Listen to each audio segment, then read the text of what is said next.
Okay, so today we're doing things a little bit differently. Okay. Yeah. We're going to look at two people who you wouldn't normally think Right. to put together at all. Totally different worlds. Yeah. Yeah, Elon Musk and Osho.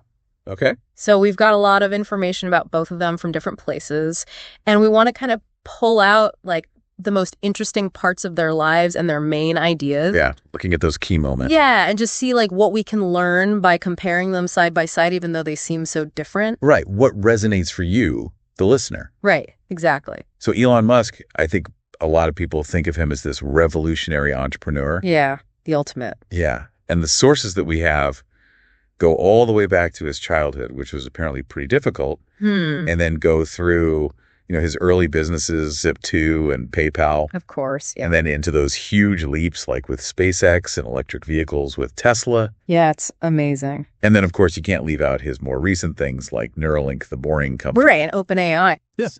OpenAI, and then, of course, buying Twitter. Yeah, which has been very controversial. Yes, definitely no shortage of controversy. No, definitely not. And on the complete other end of the spectrum, we have Osho. Yes, the Indian spiritual guru. Right. Philosopher and teacher. He really touched so many people's lives. Millions. Williams. Yeah, it's incredible. Yeah. And the material we have details his early life. His birth name was Mohan Jain. Oh, okay. And he had a really strong background in academics, actually. He studied philosophy. Interesting. Yeah. And he traveled and lectured all over the place, founded ashrams, both in India and in the U.S. Wow. Yeah. And of course, there were those controversies in America. Right. Yeah. But he eventually went back to India. Mm. And his teachings, they focused on things like meditation, Yeah. love, freedom, celebrating life. The good stuff. Yeah. And this really important idea of self-realization. Yeah, I'm really curious to learn more about that. Yeah. And we have some notes on some of his most important books, too. Okay. So it is a fascinating contrast, right? One is all about technology and pushing the boundaries of what we can do in a physical world. Right. And the other is guiding this inner journey of consciousness. Right. And for our listeners, they're busy. They want to learn quickly and thoroughly. Absolutely. And I think looking at these two people side by side, even though they seem so different, Right. can really bring out some unexpected insights. Yeah, some surprising perspectives. So that's what we're trying to do today, figure out what we can learn by holding the two very different forces up to the light. Exactly. Okay, so let's start with their early years, their backgrounds, the stuff that kind of made them who they are. Okay, sounds good. So with Elon Musk, right away, you see this drive for technology. And being an entrepreneur, Oh, for sure. he learned to code when he was 10. Wow. Yeah, that's not your average kid. No, not at all. And then he sold his own video game blaster when he was 12? He was 12. Well, 12. That's incredible. It's crazy, right? Like it shows this need to create and then actually like make money from what he created even back then. Yeah, that entrepreneurial spirit was there really early on. Totally. And our sources also say he had a tough childhood. Hmm. And then he moved to Canada when he was 17. And then he went to the University of Pennsylvania and got degrees in physics and economics. Wow, that's a really interesting combination. Right. Like understanding how the universe works and then how money works. Yeah, that must have given him a pretty unique way of looking at problems. Totally. And, both those fields, they're like theoretical, but they also have real world applications. Exactly, and I think that's crucial for the kind of ambitious things he did later on. Okay, so now let's switch gears completely. Okay, to Osho. So Osho, yeah, born Mohan Jain, and he came from what they call a quote-unquote ordinary family. Okay. His parents were Jain. Interesting.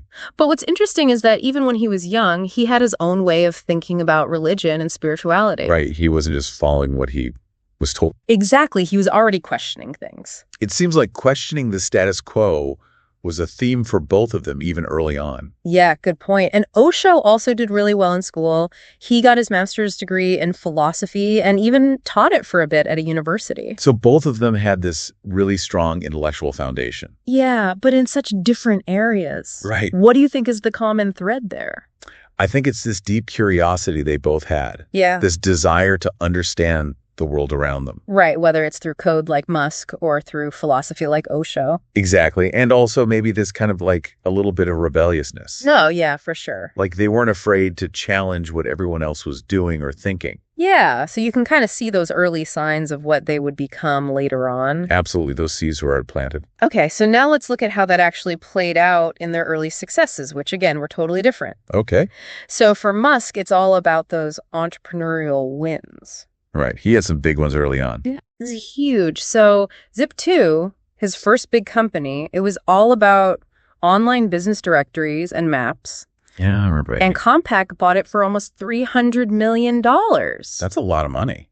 Yeah, and then there's X.com, which turned into PayPal. Yeah, that totally changed how we pay for things online. Totally. And eBay bought that for $1.5 billion.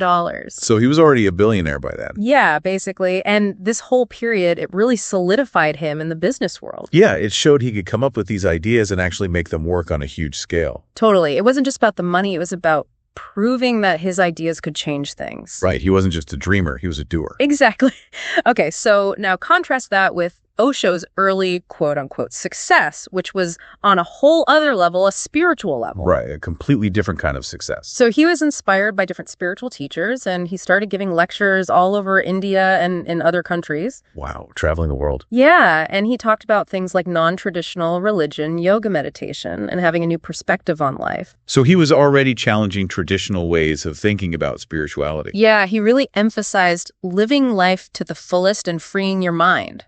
It's about inner exploration and sharing those insights with others. Right. Totally different from building companies and selling them for billions of dollars. Right. It's not about money or market share.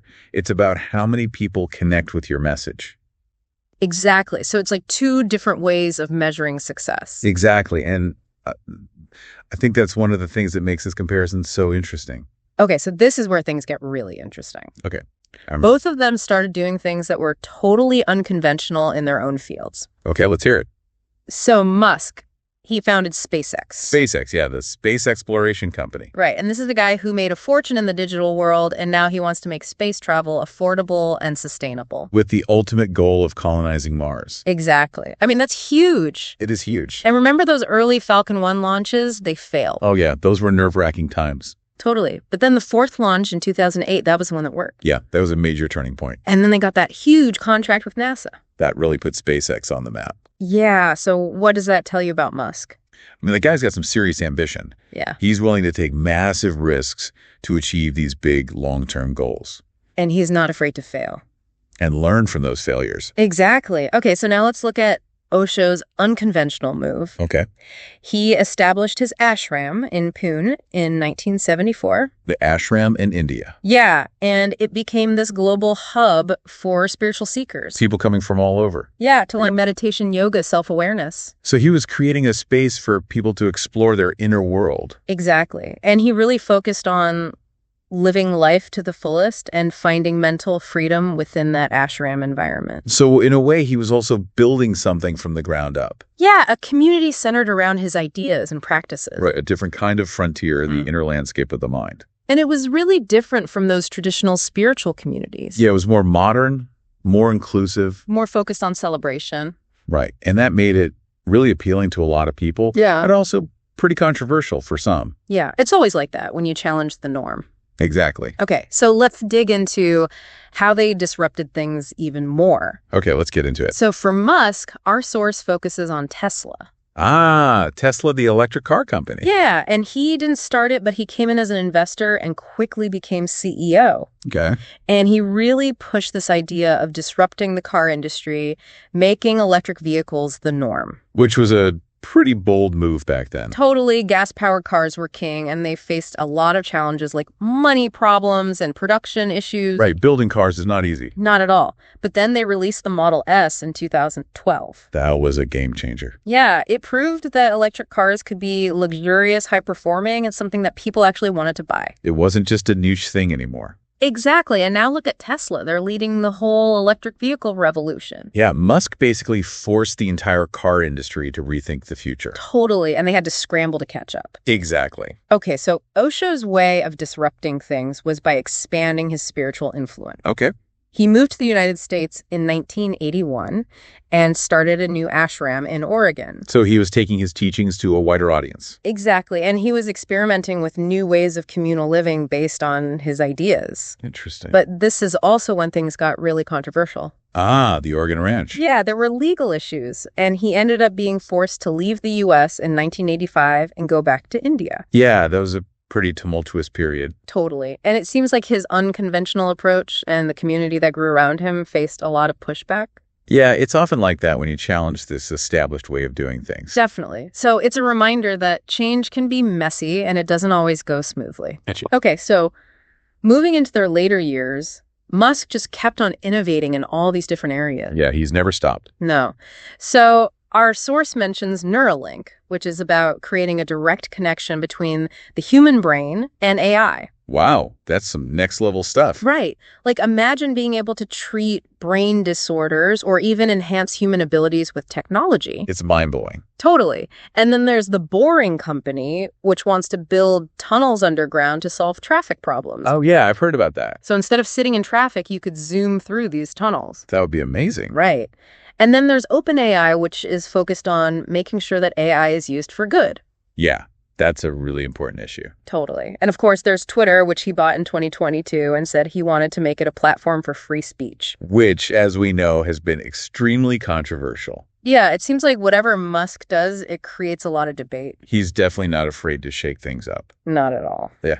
So what do you see as the common thread in all these ventures? I think it's this drive to solve big problems. Yeah. And to do it in a way that really pushes the boundaries of what's possible. Right. And he's not afraid to be in the spotlight, even if it means getting criticized. Yeah, he's definitely a polarizing figure. Totally. Okay. So in his final years, Osho went back to his ashram in Pune and continued to teach about meditation and self-realization. Right. Going back to his roots. And even though he passed away in 1990s, his teachings are still really influential around the world. Yeah, his ideas have stood the test of time. Totally. And our source goes into some of his core teachings, starting with Dhyan, which is meditation. Okay. And he saw this as absolutely essential for a good life. Yeah, meditation is so important. And what's interesting is that he came up with new active meditation techniques. Oh, like what? Like dynamic meditation and Kundalini meditation. Interesting. So it's not just about sitting still. Exactly. He was Yeah. finding new ways to help people reach those deeper states of awareness. Right. Because for a lot of people, just sitting still is really hard. Yeah, totally. So it's like he was innovating even within this ancient practice. That's really cool. Yeah.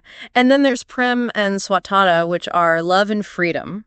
Okay, love and freedom. And he believed they were completely interconnected and that you needed both to really live. Interesting. He encouraged people to break free from fear and from what society tells them to do and to really listen to their inner voice. So it's about being true to yourself. Exactly. And expressing yourself authentically. Yeah, breaking free from limitations. Right. Both the ones we put on ourselves and the ones that are put on us by others. That's a powerful message. It is. And Yeah. then there's Jivan Katsav, which means the celebration of life. Okay, celebration. Yeah, he was all about living with joy and enthusiasm, not taking things too seriously. I like that. Right, and just enjoying every moment. That's something we can all learn from. Totally. And finally, there's Atmasakshatkar, which is self-realization. Self-realization. Yeah, and he saw this as the ultimate goal of life, like looking inward beyond your ego and who you think you are to discover your true nature. So it's a journey of self-discovery. Exactly, trying to understand who you are at your core. That's deep. It is. Okay, so looking back at their legacies, it's clear that both Musk and Osho have had a huge impact on the world in very different ways. They've both left their mark, for sure. Our source says that Musk, with all his companies like SpaceX, Tesla, and Neuralink, is one of the main forces shaping the future of technology. And technology shapes so much of our lives. Exactly. So he's influencing the direction humanity is heading in. Yeah, and he's not just making small improvements. He's totally changing how we think about what's possible. Right, like going to Mars or merging our brains with AI. That's huge. It's mind-blowing. And as for Osho, his teachings about living fully and finding mental freedom, they still resonate with people all over the world. Yeah, he helped millions of people find more peace and happiness in their lives. And his books, like The Book of Secrets and Life, Love, Laughter, they keep his ideas alive. Yeah, they offer a different way of looking at the world and ourselves. Totally. So it's interesting to compare these two, right? Musk is all about changing the external world through technology. Right, he's focused outward. And Osho is all about transforming ourselves from the inside out. Through inner work. Yeah, so they're coming at it from totally opposite directions. But I wonder if there are any similarities between them. Oh, that's a good question. Like maybe they both share this drive to push beyond limits. Yeah. They both challenge the status quo. Right, and they both inspire people to think differently. Exactly, whether it's about technology or about consciousness. So for you listening, what do you take away from comparing these two very different people? Yeah, what insights have popped up for you? What does it tell you about all the different ways that people can make a difference in the world? Right, because it's not just one way. No, not at all. And here's a final thought for you. Okay. What if those two worlds, the world of technology and the world of inner exploration, what if they could actually learn from each other? That's an interesting idea. Right, like could we use technology to enhance our inner growth? Or could our inner understanding help us guide technology in a more positive direction? Exactly. Those are the questions I want you to keep thinking about. Yeah, it's like a whole new frontier to explore. Exactly. Thanks for joining us on this deep dive. It's been a fascinating conversation. Until next time. See you then.